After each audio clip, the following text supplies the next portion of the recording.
Democrats, unfortunately, are continuing to play political games, and we are now in day 6 of the Democrat federal government shutdown. Millions of American federal workers are under enormous financial stress as a result, wondering how they will pay their bills and take care of their families. If the Democrats do not vote to open the government tonight, federal workers will not receive their next full paycheck. Additionally, the special supplemental nutrition program for women, infants, and children will run out of federal money very soon.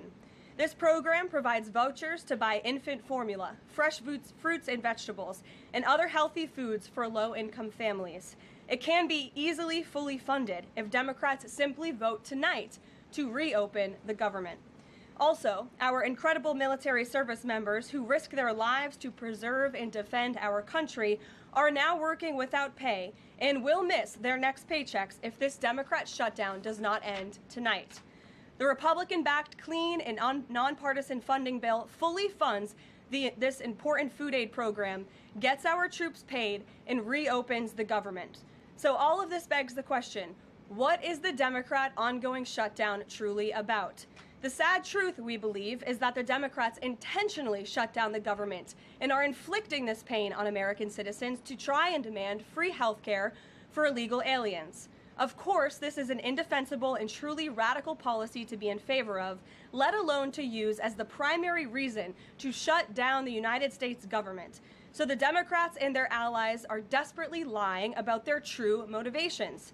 We have to set the record straight with the facts so the American people understand what's really at play here. House Republicans passed a clean and nonpartisan funding bill to keep the government open and ensure our troops and other hardworking Americans are paid. Every single House Democrat except one voted against this clean and nonpartisan funding bill. Senate Republicans have subsequently tried to pass this same clean funding bill 4 separate times, and they will do so again tonight, to fully pass it to be sent to the president's desk for signature, and the president is ready to sign this bill to reopen the government as soon as it is sent to his desk. Yet every single Senate Democrat except 3 have voted against this clean and nonpartisan funding bill. The Democrats' current position is that the only way the American government can reopen is if illegal aliens can get free health care. Don't take my word for it, just look at what's inside of the Democrats' proposal to reopen the government. Their funding proposal would result in nearly $200 billion spent on health care for illegal aliens and other non-citizens over the next decade. To put this in perspective, $200 billion is enough money to fund the entire children's health insurance program, which provides health insurance to low-income children and women. Under the Democrats' proposal, the millions of illegal aliens who improperly were granted asylum and paroled under the Biden administration would once again be allowed to receive Medicaid benefits. It does not end there. The Democrat proposal would also require Medicaid to pay more for emergency care provided to illegal aliens than it does for American patients who are disabled, elderly, or children. When someone shows you who they are, believe them. The Democrat Party has unfortunately closed our government, costing Americans their jobs, threatening our military readiness, harming our economy, and causing chaos, all to help the illegals who broke into our country. Instead of holding illegal aliens accountable and removing them from our country, which is what this administration is trying to do every day, the Democrats want to give them the free benefits paid for by the American taxpayer. Democrats in 2025 are for illegal aliens first and Americans last. This is the reality we are unfortunately facing right now in Washington, D.C. President Trump and Republicans will not give in to these radical demands. The President and Republicans have a sacred responsibility to serve and protect the interests of their constituents, the American people. That's why we are backing a clean and nonpartisan funding bill with no strings attached to reopen the government. Democrats should do what they did 13 separate times under Joe Biden and vote for this exact same type of funding bill. Now the Senate will vote tonight for the 5th time to reopen the government on the 6th day of this shutdown.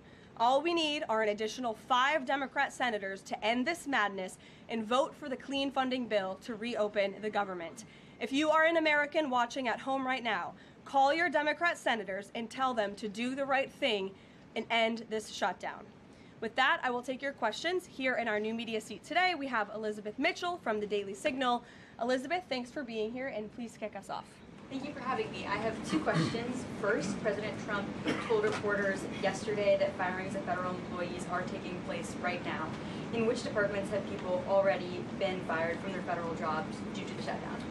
The president was referring to the hundreds of thousands of federal workers who have been furloughed as a result of this federal government shutdown, both here at the White House and across the entire federal government, at agencies across the board. There are federal workers who are staying home. Many of them work in the White House. You know them.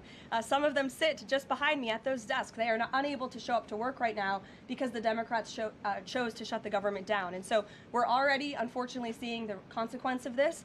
And then, of course, the Office of Management and Budget is continuing to work with agencies on who, unfortunately, is going to have to be laid off if this shutdown continues.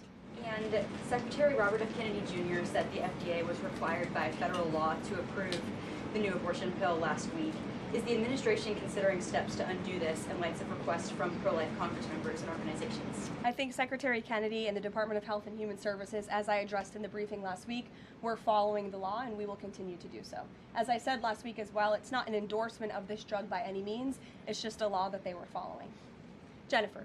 We heard you say that you want people to call their Democratic senators. Is the president calling Democratic senators himself? Can you say what he's doing today to resolve the shutdown? Yep, I was just in the Oval Office. He was on the phone with Speaker Johnson. He's also spoken with the Senate Majority Leader, who are in touch with, of course, moderate Democrats and Democrats across the board, who we understand hopefully want to do the right thing by their constituents to reopen the government. So the president is being kept very well apprised of the ongoing shutdown on Capitol Hill.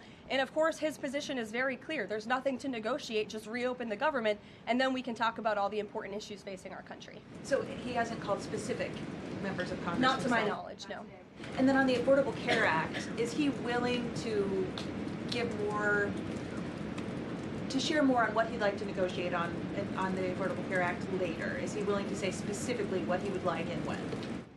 Look, the president is definitely committed to fixing and improving our healthcare system. You saw it again last week when he had one of the largest pharmaceutical companies in the world coming into the Oval Office and promising to lower drug prices by 200, 300, 100% in many cases for various types of drugs for American patients. That is a huge fix to a broken system that has been ripping off the American people for far too long. So the president's very committed to this. But right now, we need to reopen the federal government, and the president is remaining very firm in that position.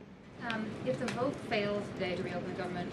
Look, again, we hope that the vote will not fail, because this administration wants to reopen the government. We don't want to see people laid off.